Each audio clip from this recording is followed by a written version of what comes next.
Good morning everyone. In the previous video, I have discussed with you the concept of utility.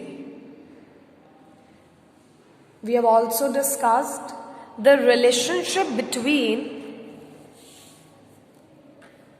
total utility and marginal utility.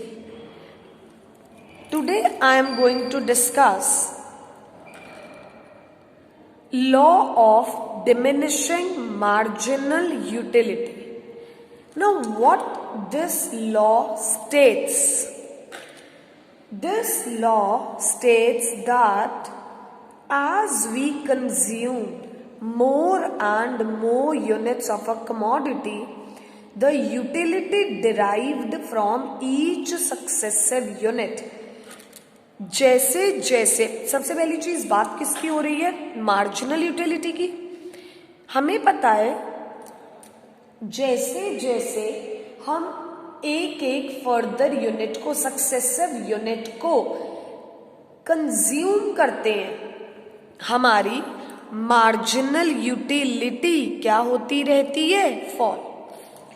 This law states that as we consume more and more units, जैसे जैसे हम और units को successive further unit को क्या करते हैं? Consume करते हैं, मार्जिनल यूटिलिटी क्या होती रहती है? फॉल. तो यही ये लॉ बताता है. This law states that as we consume more and more units of a commodity, the utility derived from each successive unit goes on decreasing. तो ये क्या है हमारे पास? डायग्राम. बात किसकी हो रही थी? सिर्फ मार्जिनल यूटिलिटी की बात हो रही है.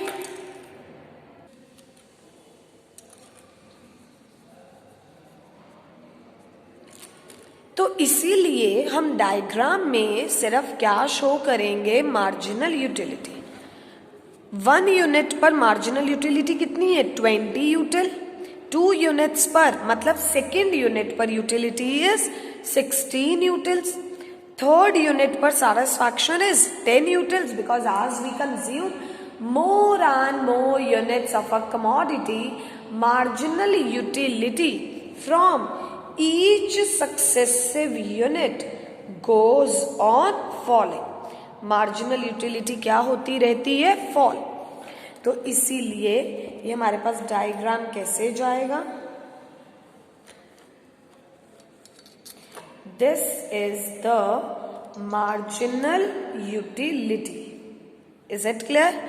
As we consume more and more units of a commodity, marginal utility from each successive unit goes on falling.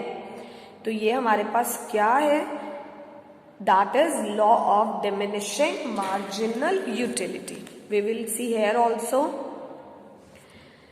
In the diagram, units of ice cream are shown along the x-axis and marginal utility along the y-axis. As seen, each level of satisfaction क्या होती रहती है? कम होती रहती है with the increase in consumption of ice cream. MU falls from 20 to 16 and then to 10 utils. जब हमने कितनी आइसक्रीम कंज्यूम करी है? First, second and third. Fifth ice cream से हमें कोई सेटिस्फैक्शन नहीं मिली, तो इस पॉइंट को क्या कहा जाता है? पॉइंट ऑफ सैटिटी कहा जाता है. इस पॉइंट को हम क्या बोलते हैं? Point of satiety. That is no more requirement, no utility. When sixth ice cream is consumed, marginal utility becomes negative. MU curve slopes downward showing MU of each successive unit. जैसे जैसे हम फर्दर यूनिट को consume करते रहेंगे, marginal utility क्या होती रहती है? फॉल होती रहती है. सो ये क्या था हमारे पास? The explanation, the schedule and the diagram. that is MU curve slopes downward indicating decrease in satisfaction. जैसे जैसे हम और यूनिट्स को क्या करते रहते हैं, कंज्यूम करते रहते हैं. This law states that as we consume more and more units of a commodity, marginal utility from each further successive unit goes on falling. Please go through this law. With this law, we end up with the concept of utility. Thank you everyone. Take care. Stay safe and study well.